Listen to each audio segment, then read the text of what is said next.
je m'enjoins ainsi qu'à vous-même de craindre Allah subhanahu wa ta'ala et de nous préparer pour un jour qui aura lieu inévitablement. Ce jour-là, mes chers frères, mes chères sœurs, est le jour de notre mort. Tout ce qui vit sur la surface de la terre quittera cette terre un jour ou l'autre.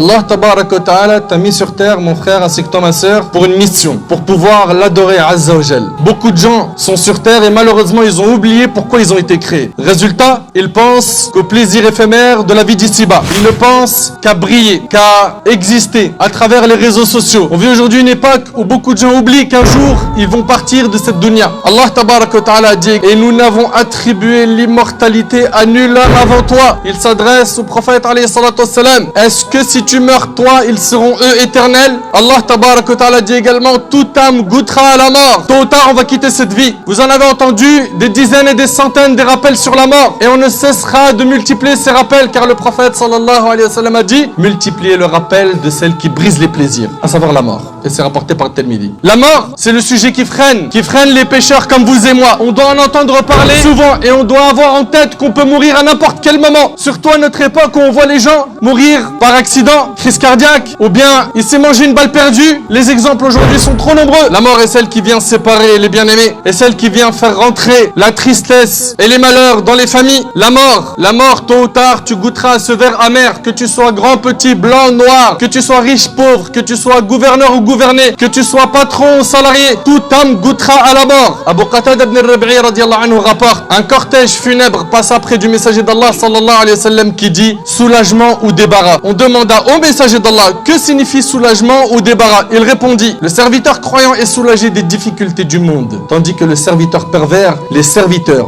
les contrées, les arbres et les animaux en sont débarrassés. Rapporté par Bukhari Muslim. Allahu Akbar. Est-ce que notre mort sera un débarras pour cette dunya? D'après Abu Sa'id al-Khudri radiyallahu anhu, le prophète sallallahu alayhi wa sallam a dit: lorsque la dépouille d'un mort est posée et que les hommes la portent sur leurs épaules, si la personne était pieuse, elle dit: avancez-moi, avancez-moi. Et si la personne n'était pas pieuse, elle dit: oh malheur à moi, où m'emmenez-vous? Toute chose entend sa voix sauf les hommes, et s'ils l'entendaient, ils seraient foudroyés. Rapporté par l'imam al-Bukhari. Al-Bara ibn Azib radiyallahu anhu, l'un des compagnons du prophète sallallahu alayhi wa sallam, témoigne: nous étions un jour avec le prophète sallallahu alayhi wa sallam lorsque son regard tomba sur un attroupement de gens. Il demanda alors: pourquoi cet attroupement? On lui répondit: ces gens se sont rassemblés pour creuser une tombe. Dès qu'il entendit le mot tombe, il s'y dirigea rapidement, et une fois arrivé à son niveau, il s'est assis sur ses genoux à côté de la tombe. Je suis allé de l'autre côté pour être en face de lui et voir ce qu'il faisait. Je l'ai alors vu pleurer tellement que la terre était trempée de ses larmes. Puis il nous regarda et dit: oh mes frères, préparez-vous pour un sort pareil à celui-ci, c'est-à-dire à cette fosse et à cet enterrement. Rapporté par l'imam Ahmed. Préparez-vous, vous aussi, vous qui m'entendez aujourd'hui, un sort pareil à celui-ci, qu'un jour vous serez enveloppé d'un linceul, que vous serez dans un cercueil, qu'on vous posera dans un trou, et que vos proches, vos amis et ceux qui vous sont le plus chers vous abandonneront seuls dans ce trou. Et à ce moment-là, il n'y aura que vos actions. Et il y a plein de musulmans et de musulmanes aujourd'hui qui ne pensent plus à ce jour, alors qu'on voit partout des gens mourir, des gens qu'on connaît, des gens qu'on ne connaît pas. La question qu'il faut se poser: lorsque l'on va mourir, qu'est-ce qu'on va prendre avec nous? Es-tu satisfait de ta situation, mon frère, ainsi que toi, ma sœur? Es-tu atteint de fatuité al-ujb? Penses-tu que tu es assez prêt pour rencontrer Allah si tu meurs tout de suite? Si ce n'est pas le cas, qu'attendons-nous pour pleurer des larmes chaudes de regret? Qu'attendons-nous pour revenir vers Allah? D'abandonner le haram? Non, on a tellement été séduit par le diable qu'aujourd'hui, malheureusement, on a des mauvais objectifs, mauvaise fréquentation, on vise tout ce qui mène à la perte. Combien de gens sont morts autour de nous? Combien de janazas auxquels tu as assisté? Combien de morts tu les as vus dans leur cercueil, tu as prié sur eux? Des gens que tu connaissais, que tu aimais, ils sont partis. Et tôt ou tard, ça sera ton jour. Et la question qu'il faut se poser et se répéter, c'est: moi, quand je vais mourir, qu'est-ce que j'aurais laissé derrière mon dos? Allah tabaraka wa ta'ala a dit: la mort que vous fuyez va certes vous rencontrer. Ensuite, vous serez ramené à celui qui connaît parfaitement le monde invisible et le monde visible, et qui vous informera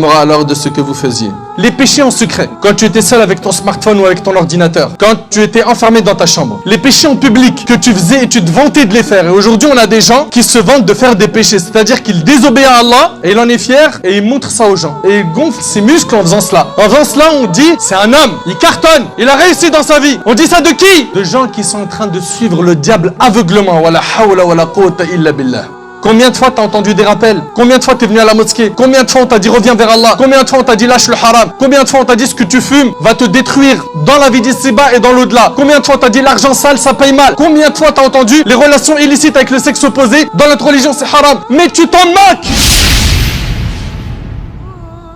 Jusqu'à ce que la mort frappe à ta porte. Et là, c'est trop tard. C'est trop tard. Certains diront, Seigneur, fais-moi revenir sur terre, afin que je fasse du bien dans ce que j'ai délaissé. Donne-moi une nouvelle occasion de me racheter, Allah. La réponse, qu'Allah, tu ne l'auras pas. Tu ne l'auras pas. Tu avais cette opportunité, cette vie dans ta dunya, pour profiter justement et faire des bonnes actions. Tu as détruit ta vie par les mauvaises fréquentations, par le fait de pourrir ton âme, l'user dans les péchés. Ce que les gens ne comprennent pas, c'est qu'une vie loin d'Allah, c'est une vie amère, dure. Tu vas manger des épreuves qui sont douloureuses, qui sont des punition de la part d'Allah tabarak wa ta'ala. Allah tabarak wa ta'ala nous dit, l'homme pense-t-il qu'on le laissera sans obligation à observer? Tu penses que tu as été créé comme ça pour rien? Manger, boire, dormir et puis dire à tes amis demain on fait quoi? Ta vie elle se limite à ça? Ta connexion avec la mosquée, ta connexion avec le Coran, ta connexion avec la prière, les 5 prières, ta connexion avec Allah, avec tes parents, avec le bon comportement, avec la sunna du prophète sallallahu alayhi wa sallam. Où est-ce qu'elles sont toutes ces connexions? Tu les as coupées, t'as plus de réseau parce que tu cherches même pas à en avoir. T'as tellement été séduit par le diable que t'aimes son chemin. Mais jusqu'à quand? Les jeunes, réveillez-vous. Et c'est un message également aux moins jeunes. On les voit de plus en plus partir l'un derrière l'autre. Et on se dit pas un jour ça sera moi. On va prier sur moi.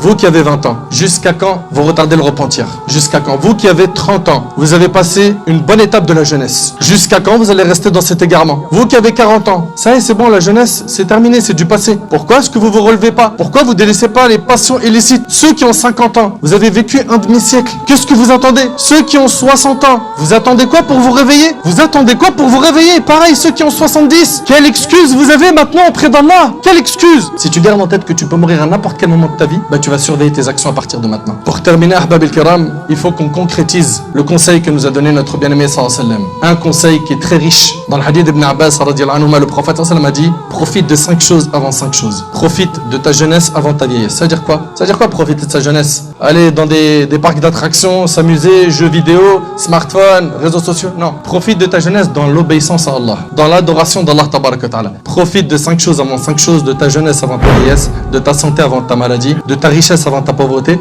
de ton temps libre avant ton occupation et de ta vie avant ta mort, rapporté par l'imam al-Hakim. On n'a qu'une seule occasion, c'est cette vie. Il n'y en aura pas deux. Certains parmi nous sont morts avec tabarakallah la quwwata illa billah, une vie pleine d'obéissance. Ils ont éduqué leur propre âme, ils ont fait du khair pour la communauté musulmane, ils ont laissé une empreinte positive et ils ont laissé derrière eux des enfants vertueux. D'autres sont morts et à chaque fois qu'on parle d'eux, on a le cœur qui est serré parce qu'ils n'ont pas prié, parce qu'ils consommaient l'argent haram, parce que c'était des gens qui n'ont pas accordé de temps pour éduquer leurs enfants, éduquer leur propre âme, et à la fin, tout le monde sera auprès du maître le jour du jugement et chacun sera avec ses comptes, ni plus ni moins. Qu'Allah subhanahu wa ta'ala il améliore notre situation, qu'Allah tabarak wa ta'ala nous accorde une